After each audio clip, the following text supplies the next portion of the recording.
heard of this movie.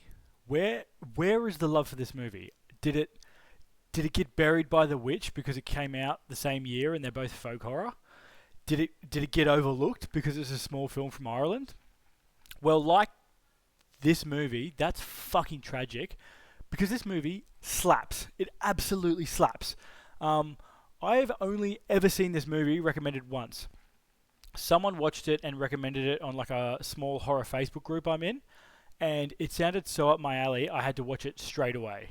I have never heard this film recommended everywhere. I've never even seen it in any lists, best of, none of that.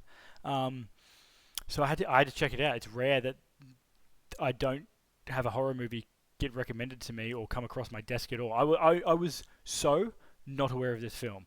Um, Maybe it's because the summaries online don't do a good job of selling this movie. So, guess that falls to me. Let me do it. Let me sell this movie to you. This movie is fucked up Irish Fern Gully. How am I doing? Does that interest you? Is that working?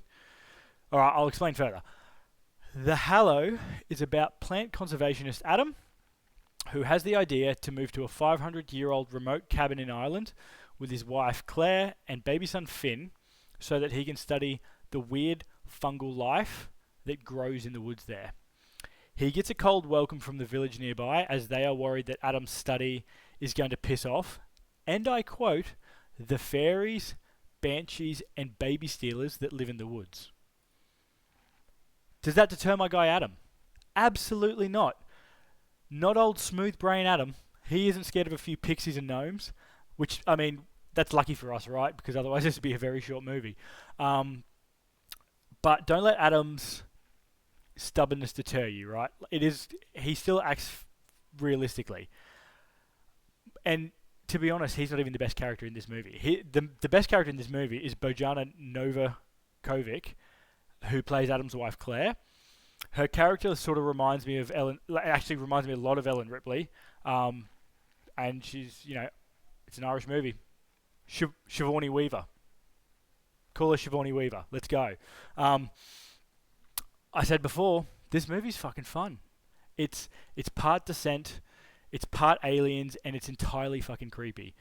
The woods this movie takes place in look more like a fairy tale than almost any other wood I've ever seen in any movie. And I don't mean like really nice, I mean like the dark fairy tales. Everything about them screams here be Fae. Joseph Morley gives, he's the guy who plays Adam, he gives somewhat bad vibes at the start, and he exudes this weird scientist energy. But Claire's a badass, and she balances it well. Like, you still, because of their different personalities, you love them as a family unit.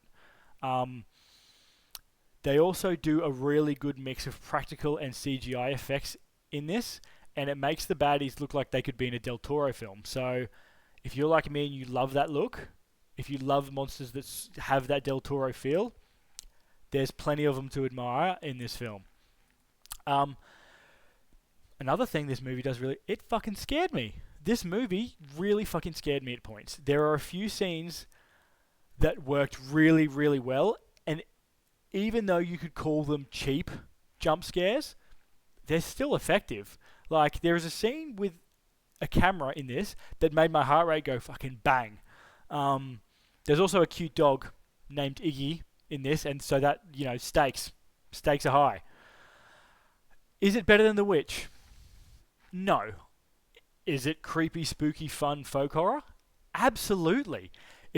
This movie deserves more praise. Like, I'll be fucking damned if I don't try to get it in front of every person I know that's a D&D nerd because of its Fae-based storyline. Like, if you love that sort of stuff, if you like the dark fairy aspect, here's your movie.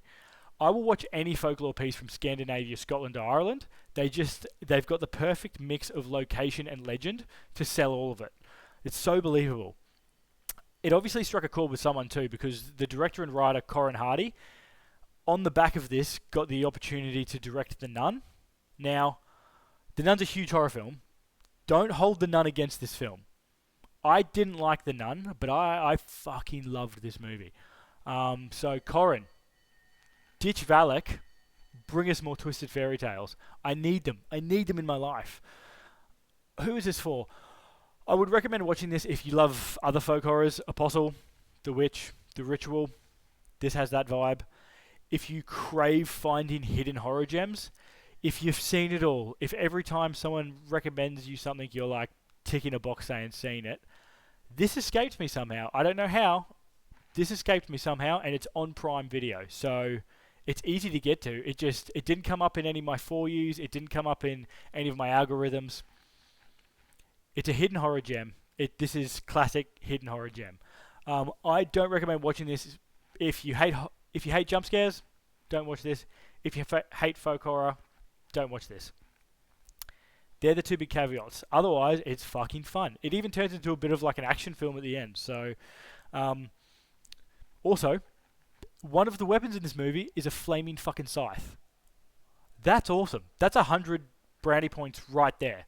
So, if anything I said today has appealed to you, please, please, please watch this film. I would love for it to have a cult following, even though it came out in 2015. It's fucking awesome.